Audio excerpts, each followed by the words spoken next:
Bom dia, boa tarde, boa noite ou madrugada, pessoal. Tudo bem com vocês? Eu espero que sim. Bem-vindos à nossa segunda aula dessa disciplina que é Noções de Direito Ambiental.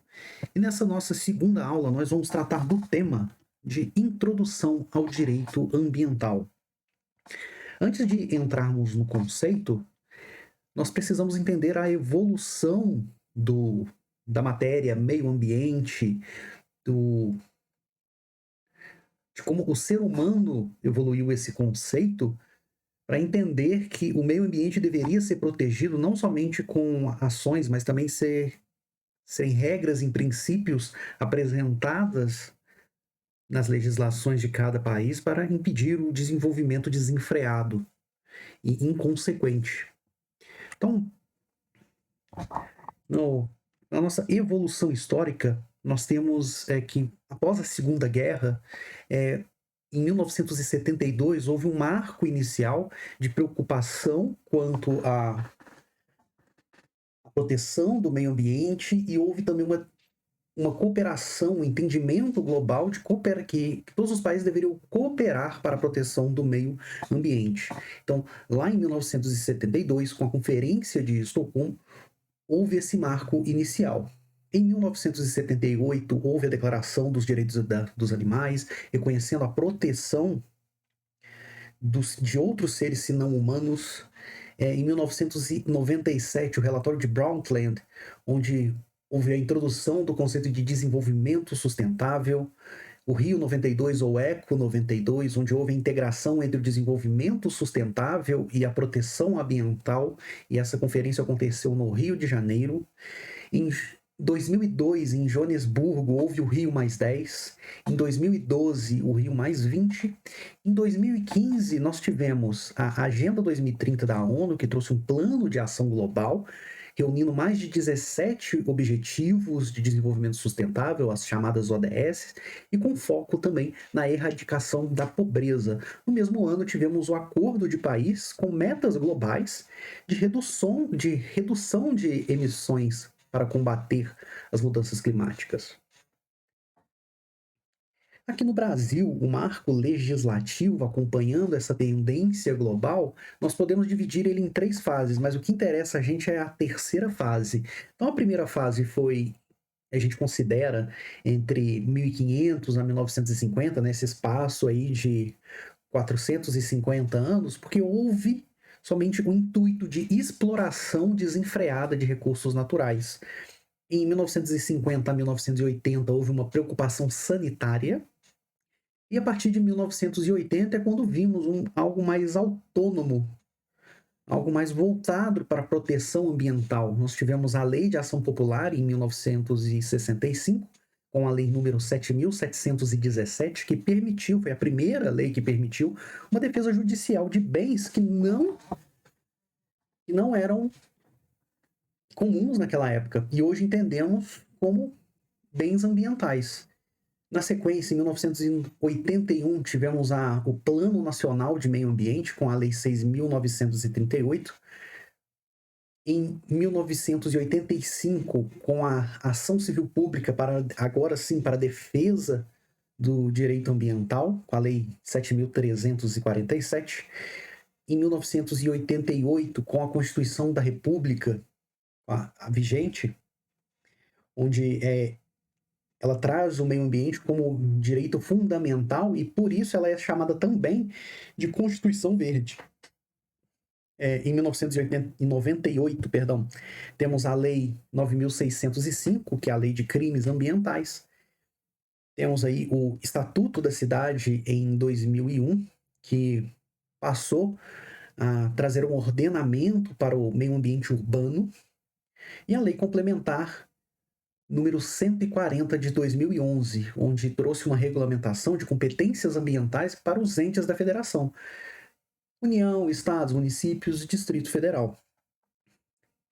Mas afinal, o que é direito ambiental? No dicionário, se a gente procura por ambiente e meio ambiente, nós temos um significado um tanto quanto parecido e um complementa o outro. Enquanto o ambiente, ele traz como meio ambiente tudo que faz parte do meio em que vive o ser humano e os seres vivos ou as coisas, o meio ambiente ele é tido como uma reunião que compõem a natureza, o ambiente em que os seres estão inseridos, bem como as condições ambientais, biológicas, físicas e químicas, tendo em conta a sua relação com seres, especialmente como o ser humano. Por exemplo, a empresa avaliava os impactos da obra para o meio ambiente. Esse é um exemplo que é dado no Dício, tá? Foi de onde eu tirei esse trechinho. Mas no âmbito do direito, nós temos que o direito ambiental, ele é um ramo do direito público e estabelece princípios e regras de modo a equilibrar as ações humanas e os impactos que elas causam. É importante a gente entender também que o direito ambiental, que a matéria de direito ambiental, ela tem uma característica interdisciplinar e transdisciplinar. O que isso significa? Além dela ser interdisciplinar na ciência jurídica, na ciência do direito, porque ela vai ali pelo direito constitucional, direito administrativo, direito penal, direito civil.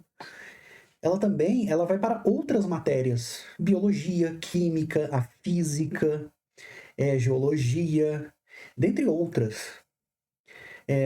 Então temos que a ciência jurídica do direito ambiental, ela estuda problemas ambientais que são trazidos de forma transdisciplinar para o ambiente jurídico, e ela cria regras justamente para proteger e melhorar a qualidade de vida do planeta. Não só do ser humano, mas do planeta. Então, o direito ambiental ele atua nas esferas administrativas de forma preventiva, no civil de forma reparatória.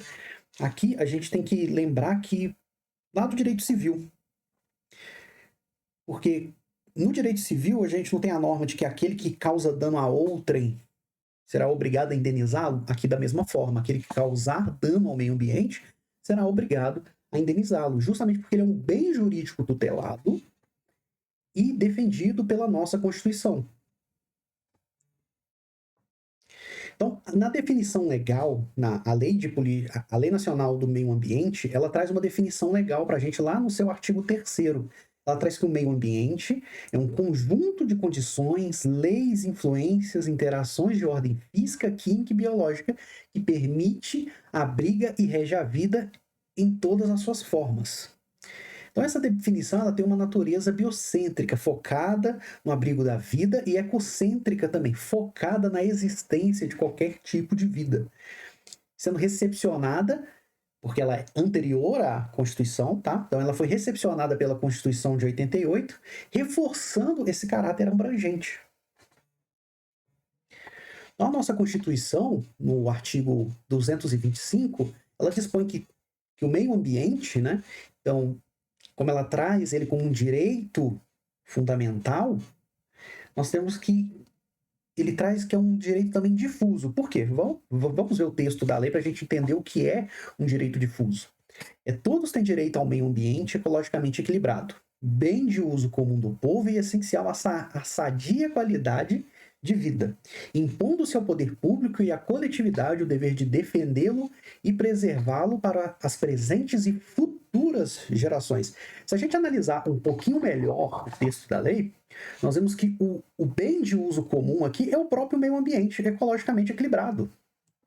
Então, quando a gente fala aqui que o meio ambiente ecologicamente equilibrado é um bem, que a Constituição ela enxerga o meio ambiente como um todo, e um bem que ele deve ser defendido tanto pelo poder público quanto pela coletividade.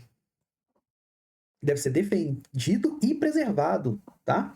Isso tudo justamente já pensando nas futuras gerações, certo?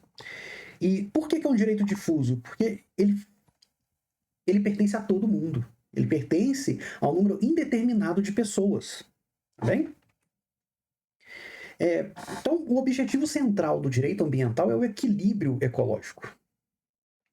Sua finalidade é a preservação. Então, nós temos que o objeto imediato, ou o objetivo principal, é o meio ambiente ecologicamente equilibrado. Então, preservação da poluição, preservação climática, preservação da vida ambiental, dos animais. A natureza é um bem difuso, ou seja, de titularidade de todos, de uso comum do povo, como eu havia dito anteriormente. ele é essencial para trazer qualidade de vida. Uma qualidade de vida tem a ver com a saúde, tanto humana quanto dos animais, das plantas e também da biodiversidade. Então, é importante a gente estabelecer também que isso cria uma visão biocêntrica, porque a proteção se estende a todas as formas de vida e reconhece o valor intrínseco de cada uma delas no seu ecossistema. Só que lá no artigo 1º da Constituição, e isso também é um entendimento do Supremo Tribunal Federal, é que a visão da Constituição ela é antropocêntrica, ou seja, sempre se coloca o ser humano no centro de tudo. Tá? Então, sempre quando a gente falar na aplicação da lei, a gente vai sempre olhar o ser humano, mas não deixando de lado o meio ambiente. Por mais que a gente olhe para o ser humano, o meio ambiente ele não pode ser negligenciado. Por isso que tem que haver um equilíbrio entre as ações humanas e o impacto que elas causam no meio ambiente.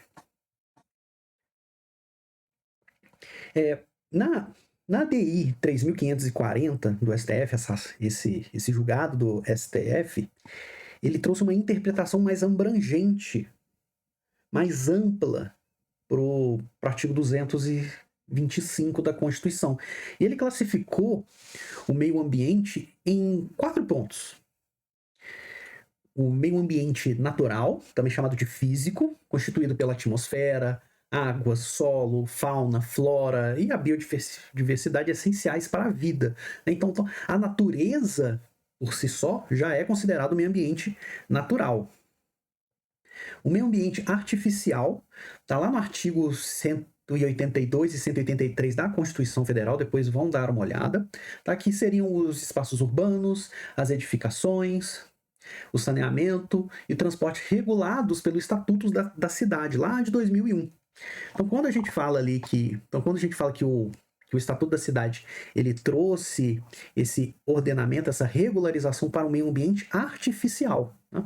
E aqui, essa fotinha que eu coloquei aqui, vamos ver se a gente consegue dar uma visualizada maior aqui, conseguimos. Aqui é o panorama, é uma foto panorâmica de Barbacena. Bom, pelo menos foi isso que... Não é Barbacena isso aqui não, né? Gente, eu coloquei Barbacena e acabei pegando uma das fotos. Mas eu tô achando que não é Barbacena, mas é com cara de Belo Horizonte, né? Tanto de prédio. Mas tudo bem, tá bonita aí, é uma vista muito bonita. Mas pelo jeito eu fui tapeado. Mas vamos lá, continuando. O meio ambiente cultural, que é o patrimônio histórico, o artístico, científico, paisagístico, arqueológico, espeleológico. O que é o espeleológico? Ele tem muito a ver com arqueológico e com patrimônio histórico cultural. Por quê? Vamos imaginar a seguinte questão. Mineradoras, por exemplo, elas precisam utilizar dinamites. Então, quando elas usam essa dinamite, tem que ter um estudo espeleológico ali para determinar se há alguma caverna, algo ali naquela região. Isso já entra na questão do licenciamento ambiental, tá? Para ver se algo ali naquela região ela tem algum caráter arqueológico ou de patrimônio histórico. Porque se aquela dinamite ela for detonada, pode ser que ela danifique esse patrimônio histórico, e isso é contra a lei. Tá? Isso até mesmo contra a Constituição. Tá bom? E se a gente olhar lá o artigo 215 e 16 da Constituição, isso vai estar lá. Então nós temos o Cristo Redentor aqui como uma ilustração de um patrimônio histórico, tá? A coxinha como um patrimônio cultural, tá? Gastronômico, cultural. A Igreja da Boa Morte, que essa daqui tá certa. E a nossa cultura cinematográfica também. Eu coloquei aqui o pôster do filme Bacurau, que é um filme que eu tenho que rever, porque quando eu fui ver, eu dormi. Tá bem cansado. Temos também o meio ambiente do trabalho. Mas, professor, o trabalho é o meio ambiente? Sim. Tá lá no artigo 7º, 22 e 200, inciso 8, ambos da Constituição, onde integram a proteção do homem ao seu local de trabalho. Tá? Hoje, com toda essa questão de saúde mental, porque quando isso aqui foi pensado, eu imagino, né, pela interpretação que eu tiro, é que imagina aquele trabalhador que trabalha na mina e ele sofre algum acidente. Aquele meio ambiente ele tem que ser controlado, segurança do trabalho e tudo mais. Mas olhando para os dias de hoje, onde nós vemos burnout, tudo, o meio ambiente do trabalho, ou seja, aquele de escritório, ele não pode ser tóxico. Isso também tem a ver com a proteção do ambiente do trabalho.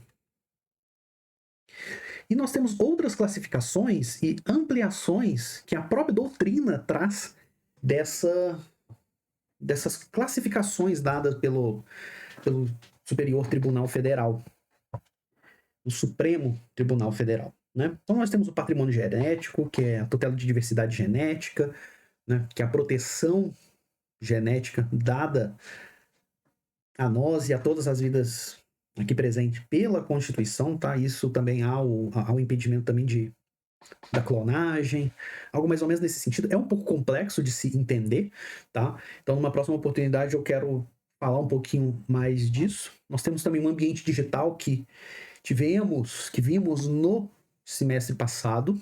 Tá?